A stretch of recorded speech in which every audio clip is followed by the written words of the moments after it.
What's that?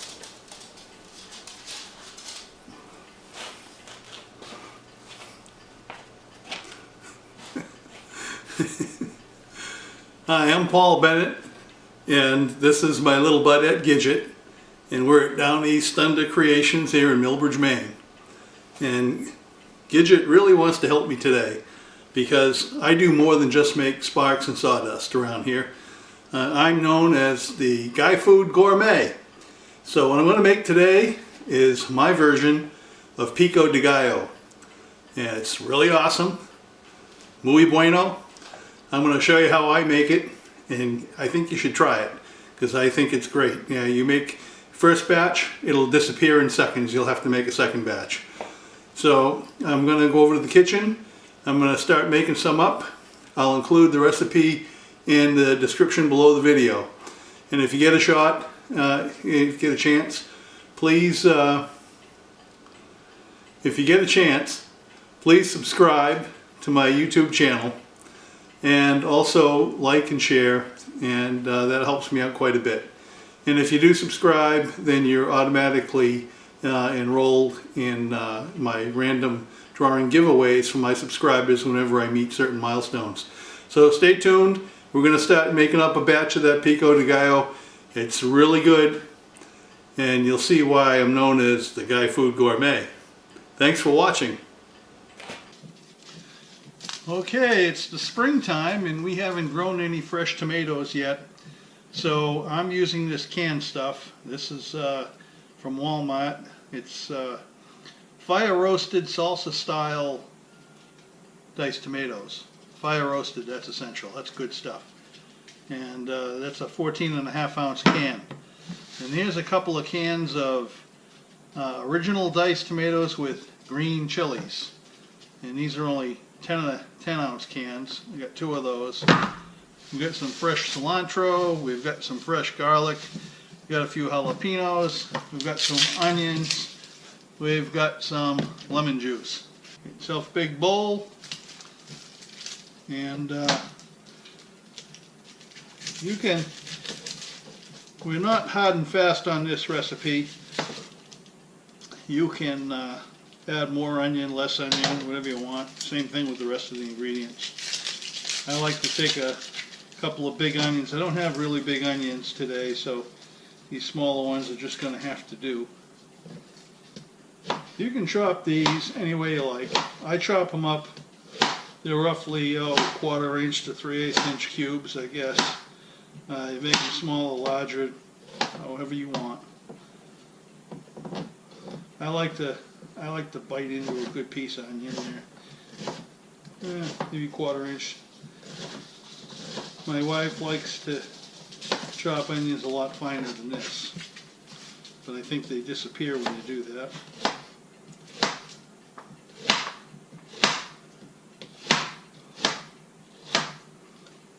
I don't think I'm ever going to appear on Iron Chef. Why is beyond me. Because hey, I make good stuff. So let's start compiling all this.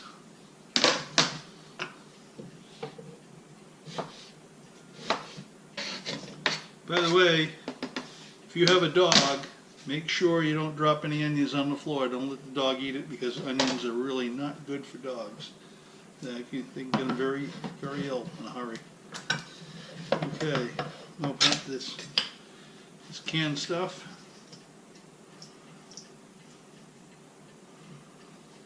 Usually it's chunkier than what I get here, but well, oh, it's because it's salsa style. We don't want salsa style, but that's what we ended up with. But we'll go with it. It'll still taste good, because I'm old.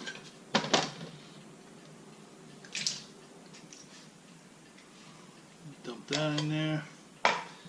Last one.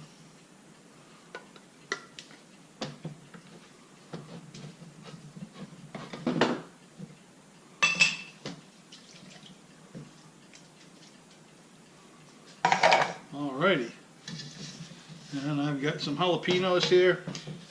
2 or 3 jalapenos, you know, maybe less, maybe more, depends on what you like. I chop them up I put them in, I leave the seeds, the core, everything. I don't take any of that out. I leave it in there because that's where the heat is. And I like it hot and spicy, so just leave them all in there. If you take them out, you're a wimp.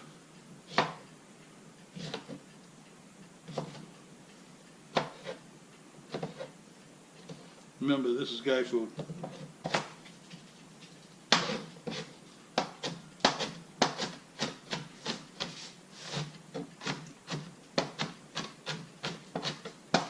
I'll tell you, if you drop one of these on the floor and the dog gets a hold of it, they might bite you.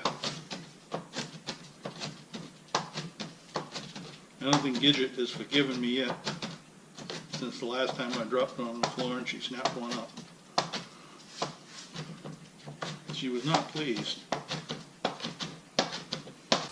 Alright, we got a bunch of chopped up jalapeno.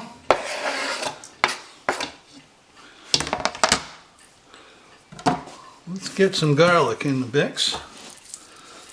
We get some fresh garlic. You can use as much garlic or as little garlic as you want.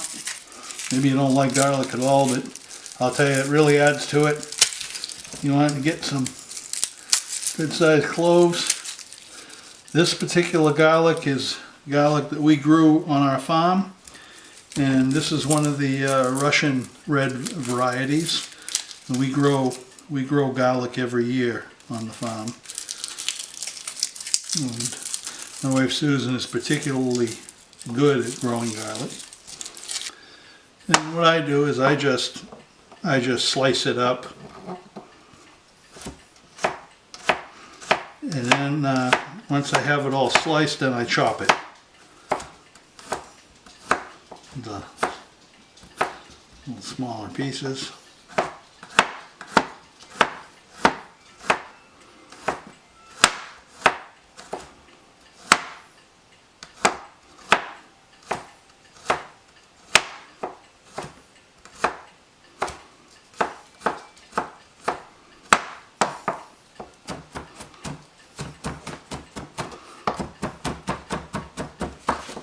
Okay, now I'm adding some seasoned salt.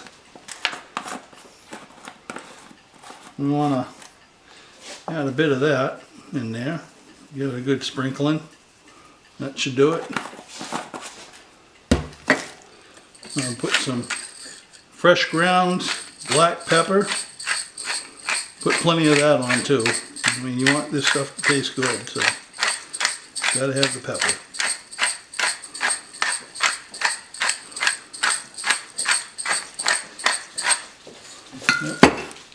Be liberal. Now, I don't have any lemons with me right now, so I'm using this real lemon juice. It says 100% lemon juice, so I guess I'll have to believe them. This is a 1/3 cup measuring thing.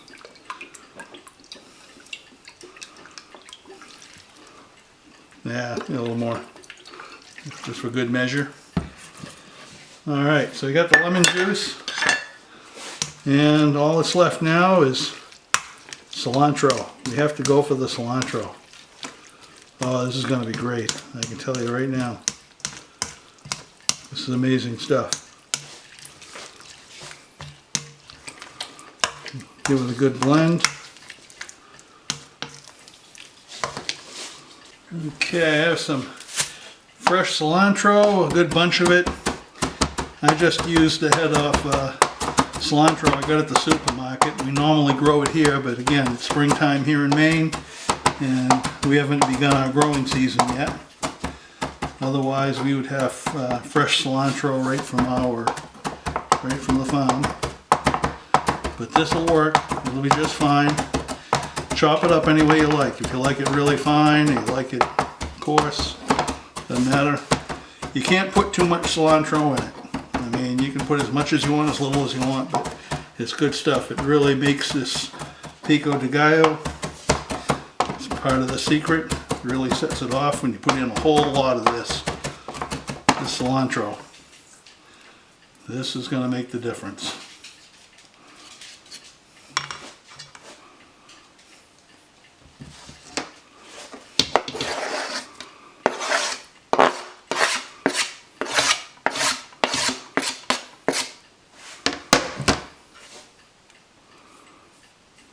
goodness.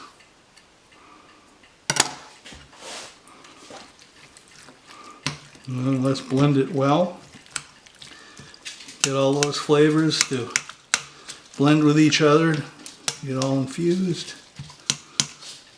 Oh boy, this is good stuff.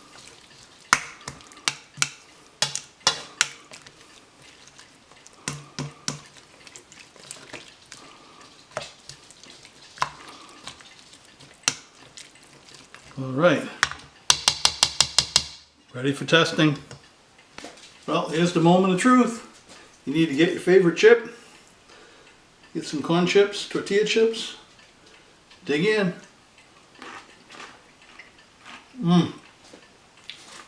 This is amazing.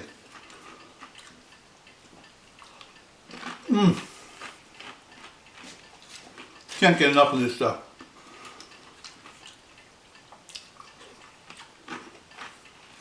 This is wonderful. You have to make a batch. You have to try it. I'll eat this whole thing.